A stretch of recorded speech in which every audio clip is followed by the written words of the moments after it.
Hi నమస్తే. నేను మీ కేకే. Welcome to journalist కాల. ఏపీలో వాలంటీర్ల వ్యవస్థ జగన్ ప్రభుత్వం వచ్చిన తర్వాత పూర్తి స్థాయిలో అది ఒక ఎక్కడా లేని విధంగా వాలంటీర్ల వ్యవస్థని తీసుకొచ్చాడు. అది ఒక్క గొప్ప వ్యవస్థ అనే ఒక ప్రచారం జరిగింది. తర్వాత ఇప్పుడు తరువాత ఓటమి తర్వాత అంటే వైసీపీ ప్రభుత్వం ఓటమి తర్వాత తెలుగుదేశం కూటమి ప్రభుత్వం వచ్చిన తర్వాత వాలంటీర్లంతా కూడా ఏం చేస్తారు అదంతా కూడా చర్చ జరిగింది.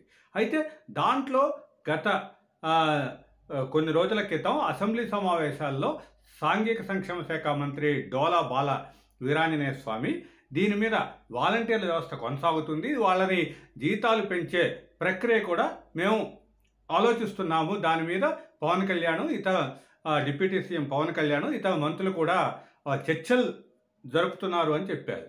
అయితే ఇప్పుడు ఈరోజు తాజాగా పవన్ కళ్యాణ్ అరకు పర్యటన సందర్భంగా చేసిన వ్యాఖ్యలు ఏవైతే ఉన్నాయో అవి కీలకంగా మారాయి. ఇక్కడ అసలు వాలంటీర్ల వ్యవస్థకి సంబంధించిన ఫైలే ఎక్కడా కూడా ప్రభుత్వం దగ్గర లేదు అని చెప్పటం అయితే ఆశ్చర్యాన్ని కలిగిస్తుంది. ఎందుకంటే వైసీపీ అధికారంలో ఉన్నప్పుడు ఈ వాలంటీర్ల వ్యవస్థను ఒక విప్లవాత్మక మార్పుగా తీసుకొచ్చే ప్రయత్నం చేసింది. కాబట్టి వాళ్ళ నుంచే కూడా మొత్తం ఇక్కడ మొత్తం కూడా పెన్షన్లు కానీ అన్ని సేవలు కూడా అంటే ప్రతి 50 ఏళ్ళకి ఒక వాలంటీర్ని నిర్ణయించి ప్రతి సేవను కూడా చేసింది. అలాంటి వాలంటీర్ల వ్యవస్థ రికార్డు ప్రభుత్వం దగ్గర లేకపోవటం ఏంటి అంటే వాళ్ళకి ప్రభుత్వం దగ్గర ఎలాంటి రికార్డు లేదు, వాళ్ళకి అసలు జీతాలు ఎలా ఇచ్చారు అనేది కూడా మాకు లెక్క లేదు, అంటే ఒక లెక్కల్లో లేదు అనేది పవన్ కళ్యాణ్ అంటే స్వయంగా డిప్యూటీ సీఎంఏ వ్యాఖ్యలు చేశారు. అంటే అసలు ఆ వ్యవస్థ మీద ఇప్పుడు అసలు ఏం చేయబోతోంది, దాన్ని ఇంత మటుకు అంటే ఇన్ని రోజుల నుంచి కూడా క్లారిటీ ఇవ్వకుండా ఇంతకాలానికి దాని మీద అంటే ఎప్పుడు కూడా అసెంబ్లీ వేదికగా కూడా సాంఘిక సంక్షేమ శాఖ మంత్రి దాన్ని కొనసాగిస్తామని, రాజీనామా చేసిన వాళ్ళు కాకుండా మిగతా వాళ్ళని ఉంచుకుంటామని, వాళ్ళని మిగతా శాఖల్లో అడ్జస్ట్ చేస్తామని ఇట్లా రకరకాలుగా కూడా వచ్చినాయి. అయితే ఇప్పుడు అసలు దానికి వ్యవస్థకు సంబంధించిన ఫైలే లేదు, అసలు వాళ్ళు ఎక్కడున్నారు, వాళ్ళకి జీతాలు ఎక్కడిచ్చారు, ఆ వాలంటీర్ల నాయకులనే వాళ్ళకి జీతాలు ఎట్లా వచ్చినాయి అని అడగాలి అనేది అయితే పవన్ కళ్యాణ్ చేసిన వ్యాఖ్య. కాబట్టి ఇప్పుడు అసలు ఈ వాలంటీర్ల వ్యవస్థలో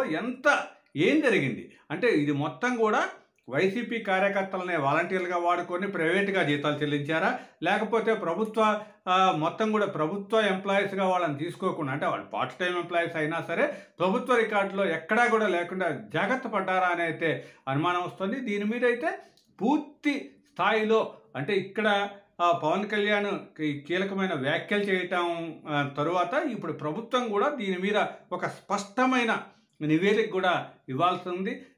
అదే కానీ జరిగితే ఇంతమంది భవిష్యత్తుని అంటే వాలంటీర్లుగా పనిచేసిన వాళ్ళ భవిష్యత్తుని బజారు పాలు చేసిన వైసీపీ ప్రభుత్వాన్ని అయితే తప్పుపట్టాల్సిన అవసరం ఉంటుంది. ఎందుకంటే వాళ్ళే గొప్పగా వాలంటీర్ల మొత్తం వ్యవస్థే కొత్త ఒక మార్కు తీసుకొస్తుంది, మాయే అన్నీ కూడా ఇంటింటికి కూడా మొత్తం ప్రభుత్వ పథకాలను చేస్తున్నాము అని చెప్పిన వైసీపీ ప్రభుత్వం ఏ విధంగా చేసింది అంటే కొంతమందిని ఎన్నికల టైంలో బలవంతంగా రాజీనామా చేయించింది. కాబట్టి వాళ్ళు బలిపశువులయ్యారు, అది తర్వాత సంగతి.